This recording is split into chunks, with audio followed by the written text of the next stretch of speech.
Hello everyone, welcome to my channel Team Milan Academy, Raju sir. Hope you are well. I am also well. Thank you.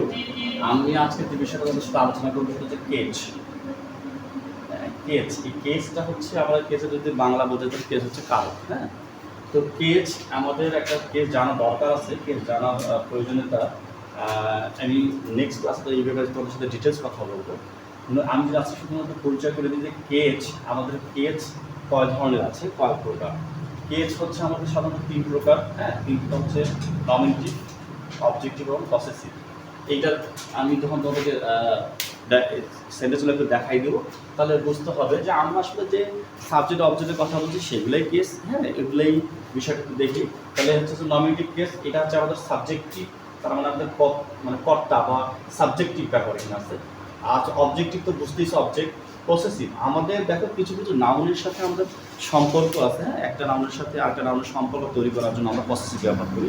তাহলে আমরা nominative বলবো যে case সাথে মানে কী বলবো, যে কেস হচ্ছে যে কোনো নাউন বা প্রোনাউনের সাথে অন্যান্য যে ওয়ার্ডের আছে এটা যে সম্পর্ক, হ্যাঁ, এই সম্পর্কটা হচ্ছে কেস। তাহলে দেখো নমিনেটিভ হচ্ছে কি আমাদের, এইটা হচ্ছে আমাদের সাবজেক্টিভ, যেমন এই যে সাবজেক্ট আই, হ্যাঁ, এই যে আই আমাদের যে অন্যান্য ওয়ার্ডগুলো আছে এর সাথে ক্যারেক্টার, তাই তো।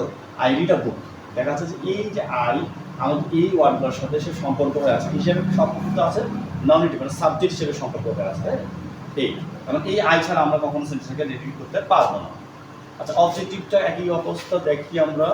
এই যে সেন্টেন্স দ্য গার্ল সিংস, এই যে সং, এই যে সং, এই যে সংটা এটা আমাদের নাউন। দেখো এই যে আইটা হচ্ছে আমাদের নাউন বা প্রোনাউন সাবজেক্ট হিসেবে কাজ করতেছে, হ্যাঁ, নাউন বা প্রোনাউন। এইখানে আমাদের আমরা জানি একটা সেন্টেন্সের সাবজেক্ট বা সাবজেক্ট হিসেবে কাজ করতে হবে যে কোনো নাউন বা প্রোনাউন। আরও বিষয় আছে, অন্য কেউ সাবজেক্ট হিসেবে অনেক সময় কাজ করতে পারে, হ্যাঁ, অ্যাকুজিটিভ কাজ করতে পারে, তারপরে হচ্ছে যে জিরান কাজ করতে পারে, পার্টিসিপল কাজ করতে পারে। তো যাই হোক, অবজেক্টিভ যে আমরা এখানে দেখলাম যে the girl sings a song, তাহলে এইটা হচ্ছে আমাদের অবজেক্টিভ কেস। এই যে সংটা, এই যে ওয়ার্ডগুলোর সাথে এর থেকে হচ্ছে একটা সম্পর্ক তৈরি করতেছে, তাই না। এইটাকে বলছে আমরা অবজেক্টিভ কেস। আর পসেসিভ কেস, এই বিষয়টা আপনার খুব জরুরি দরকার, আমরা খুব ব্যবহার করি এটা।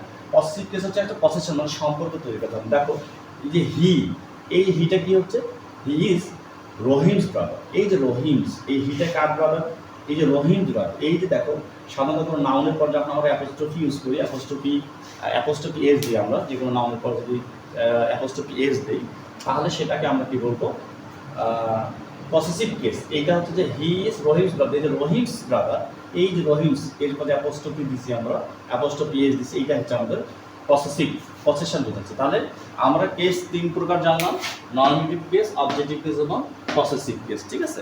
নেক্সট ক্লাসে বিষয়ে আমরা ডিটেলস আলোচনা করবো। Thank you.